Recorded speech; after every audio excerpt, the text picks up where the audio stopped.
जगद्गुरु तुकोबाराय यांचा 5 चरणाचा तुम्हा आम्हाला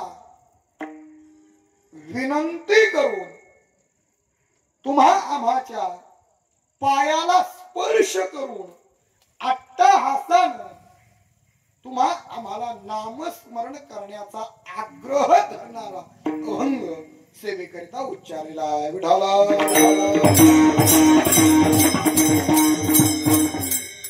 लागोनिया पाया विनवितो तुम्हाला, तुम्हाला विनवितो लागोनिया पाया. तुकोबराय म्हणताय मी तुमच्या पायाला लागतो, तुम्हाला विनंती करतो.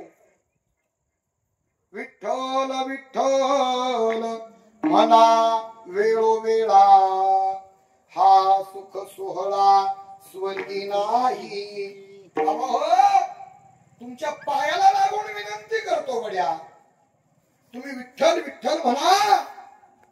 कारण हा विठ्ठल विठ्ठल म्हणण्याचा सुख सोहळा स्वर्गाधिकांना सुद्धा दुर्लभ आहे. पुढे महाराज म्हणतात तुम्हाला विठ्ठल नाही आवडलं तर त्याला पर्याय देताय. कृष्ण विष्णू हरी गोविंद गोपाळ. विठ्ठल नाही जमलं ना कृष्ण म्हणा, नाही जमलं कृष्ण. विष्णू म्हणा, नाही जमलं विष्णू. हरी म्हणा, नाही जमलं हरी. गोपाळ म्हणा. पण महाराज तुम्ही आमच्या पायाला लागता, आम्हाला विनंती करून विठ्ठल कृष्ण हरी गोपाळ असं म्हणायला सांगता. हा सुख सोहळा स्वर्गात नाही असं म्हणता. पण हे कृष्ण विष्णू हरी विठ्ठल गोपाळ असं म्हटल्यानं आम्हाला काय फायदा होईल. मार्ग हा प्रांजळ वैकुंठीचा. ज्याला कोणाला वैकुंठाला जायचंय त्यानं कृष्ण विष्णू हरी म्हटलं पाहिजे. महाराज आम्ही साधी माणसं, आम्ही अडाणी माणसं आहेत, आम्ही अशौच आहोत, आम्ही अपवित्र आहोत. आम्हाला हे जमल का.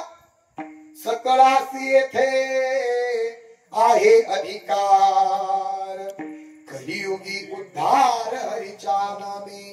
अरे सगळेजण या, सगळ्यांना लहान थोरापासून गरीब श्रीमंतापर्यंत आणि सगळ्या योनीमधील शूद्र असेल क्षत्रिय असेल वैश्य असेल सगळ्यांना असणार या ठिकाणी सकळासी येथे आहे अधिकार, कलियुगी उद्धार हरीच्या नामे. महाराज पण हे तुम्ही सांगताय याला आधार काय, तुम्ही सांगताय याला पुरावा काय. तुका म्हणे नामा पाशी चारी मुक्ती, ऐसे बहुता ग्रंथी बोलिले. अरे बाबा हो, नामस्मरणामुळे कृष्ण विष्णू हरी गोविंद गोपाळ याला वैकुंठ प्राप्त होईल. हा सुख सोहळा स्वर्गात नाहीये आणि या नामस्मरणानं 4ही मुक्त्या मिळतील असं मी सांगतो, नवल नाही रे.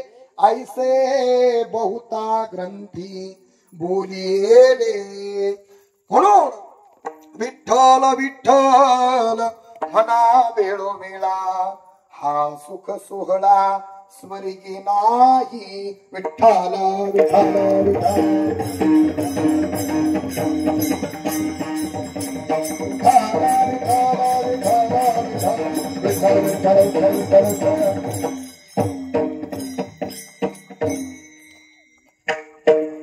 अशा आशयाचा अभंग आपण सेवेकरिता उच्चारलेला आहे.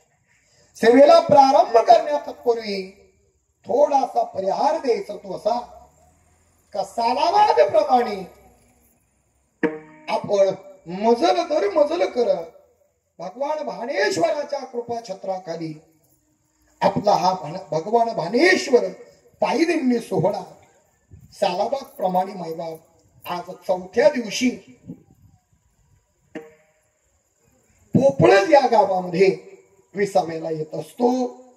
या ठिकाणी पोपळज या गावातील एक प्रगतशील शेतकरी ऐका, ज्यांना परमार्थाची आवड आहे आणि मायबाप ज्यांना पांडुरंगाबद्दल आदर आहे, असं हे मायबाप असणार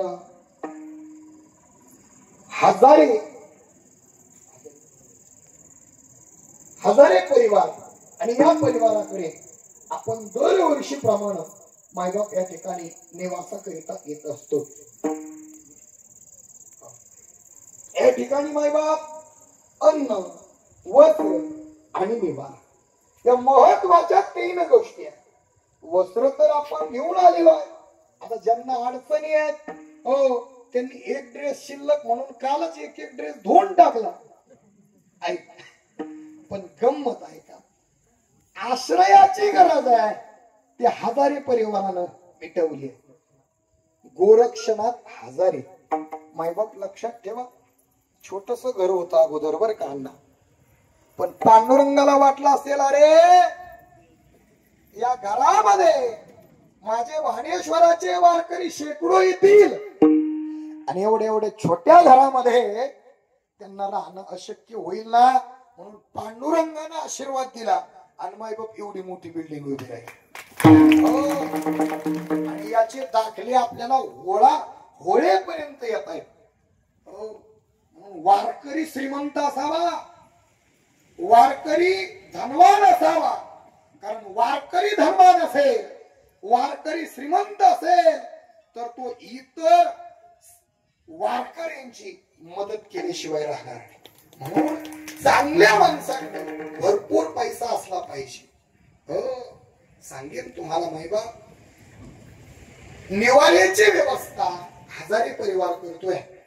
आणि जरी झाला संन्याशी, मध्यमनासी, तोंडवाशी, मायबा भूक लागतेच. आणि एक सांगू का बापू, भजनीन वारकरी आपले भांगावकर साधे नाही, यांना विलंबित आणि एक पटीत भजन जमतच नाही. इथून तिथून मायबा 10 निंद्यातली लोक, अरे बापरे काय माहोल आहे, काय वातावरण आहे, आणि काय हरिभजनामध्ये वारकरी दंग झाले. हे जर पाहायचं असेल तर भानेश्वर पायी दिंडी सोहळ्यात पाहिजे.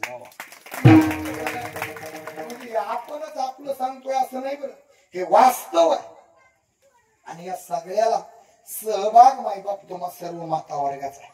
मायबाप घरी काही आज्या स्टँड वरून दुकानात जात नाहीत, कशाला चॉकलेट आणायला सुद्धा, पण इथं 20-20 किलोमीटर चालताय. हे कशाची ताकद आहे. इथं बरीच मंडळी आहे. आमचे मला वाटतं कुदांनी मेजर पहिल्यांदाच आले. तुम्ही महाराज मला वाटलंच नव्हतं काय चलन म्हणून. त्यांना म्हटलं तुम्ही चलतच नाही, तुम्हाला पांडुरंग परमात्मा चालवतोय. पांडुरंग परमात्मा तुम्हाला काय करतोय, चालवतोय बाबा.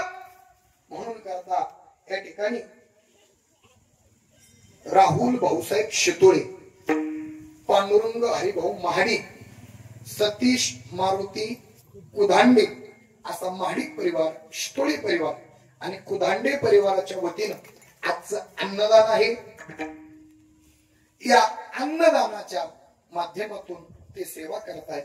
आणि तोपर्यंत आपल्याला या ठिकाणी नामसंकीर्तनानं ते अन्न पवित्र करायचंय.